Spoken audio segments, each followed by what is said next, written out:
allegedly, pag-aari daw ni Congressman Saldico ng Ako Bicol Party List yung eroplano. Ito ang wow trending. Naging usap-usapan ngayon sa social media ang paghuli kay former President Rodrigo Roa Duterte at pagkatapos ay imbis na dalhin sa Supreme Court, dinala si Tatay Digong ni General Torre sa Villamor Air Base. Pagkatapos nga na kumalat ang balita na ito, ang eroplano daw na ginamit o sinakyan ni former President Rodrigo Roa Duterte ay pagmamay-ari daw di umano ni Ako Bicol Party List Saldico. May mga nagsasabi din na ang eroplano ay kay Martin Tambaloslos Romualdez. Kanina nga ay nagsalita na ang kampo ni Saldico at ayon pa nila, please be advised that the jet plane with tail number RPC 5219, which carried former President Rodrigo Roa Duterte to the Netherlands, is not owned by Ako Bicol Party List Representative Saldico. Social media post claiming otherwise are false.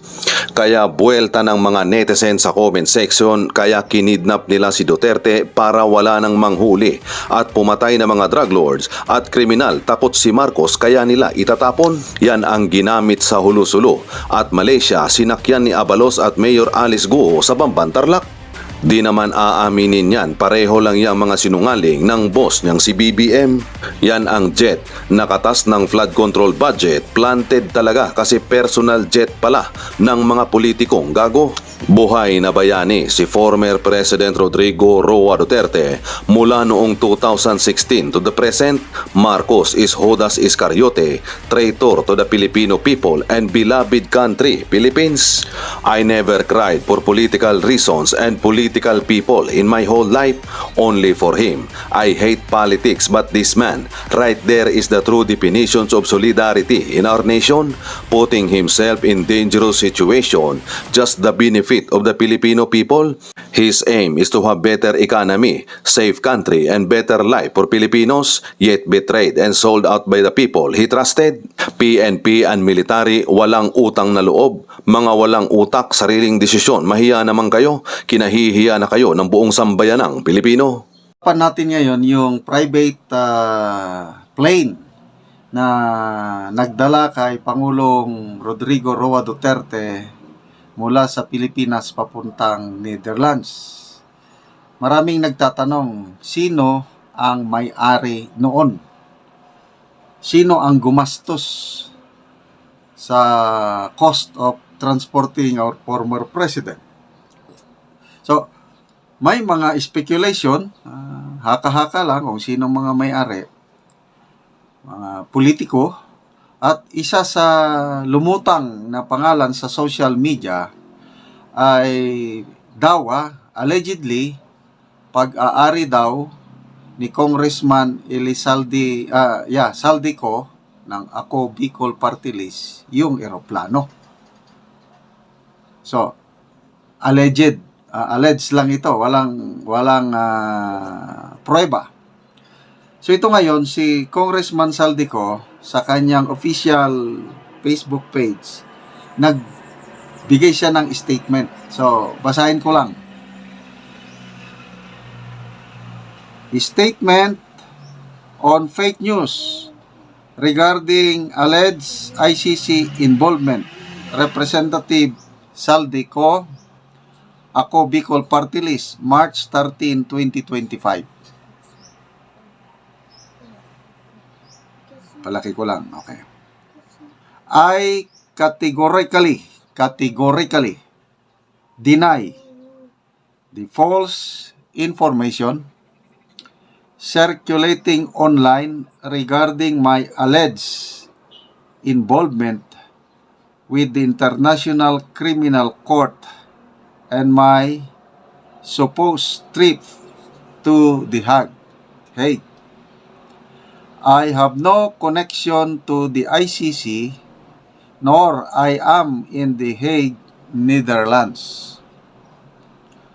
While I confirm that I recently traveled abroad, it was solely for a scheduled personal meeting in Rome and had nothing to do with the ICC.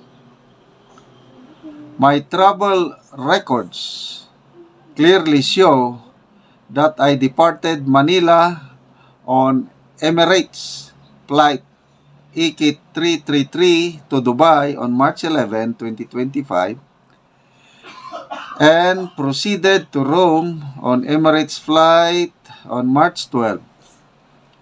Any claims suggesting that I am in The Hague or any location other than Rome are entirely false.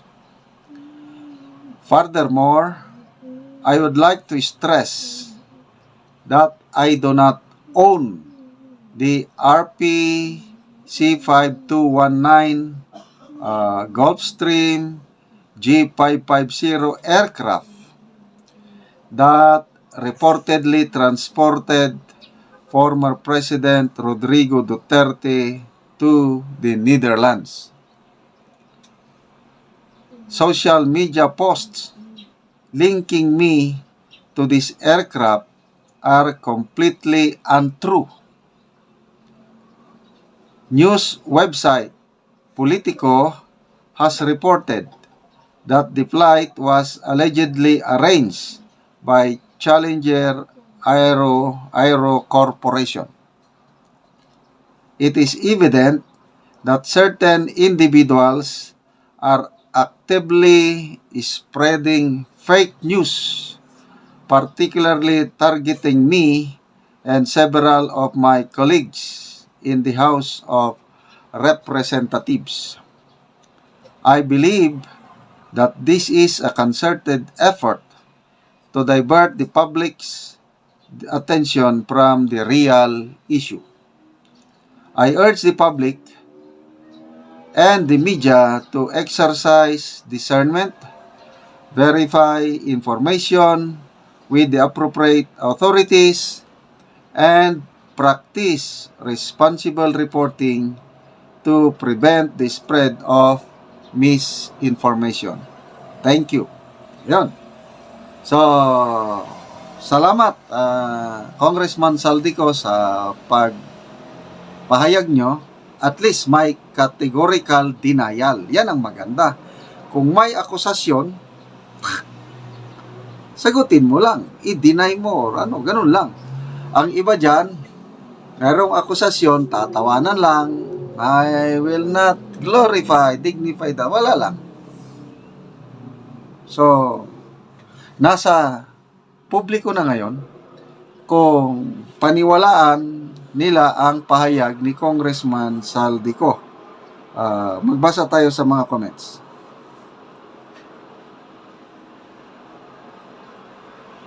Okay. Brabs po. Sabi niya, pitikon ko lamang ngudoy mo, Ilis Saldi.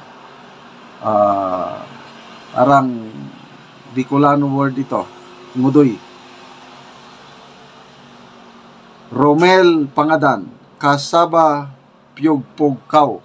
Again, they're now speaking in the Bicolano dialect. Pugkaw. Bo Roy. Sabi, we! Tumatawa emoji. So, meaning hindi naniniwala. Kian Balindan.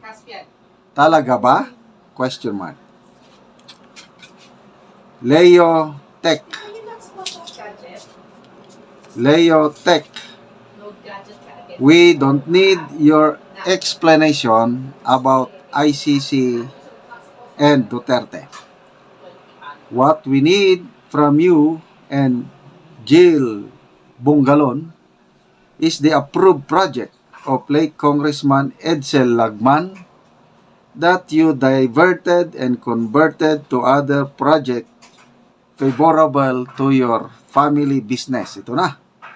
And your explanation on the expose of Senator Gatchalian about abnormalous transactions. Otherwise, you will not get any vote from 1st District of Albay. So, again, yan ang pahayag na nasa inyo na, taong bayan. kung paniwalaan nyo. So, ang tanong ngayon, sino ang may-ari sa private plane? Sino ang gumastos? Medyo magastos yun. Private jet. So, ako, hindi ko pa rin alam. Sana darating ang panahon na malaman natin sino ang gumastos, sino ang may-ari sa eroplano na yan.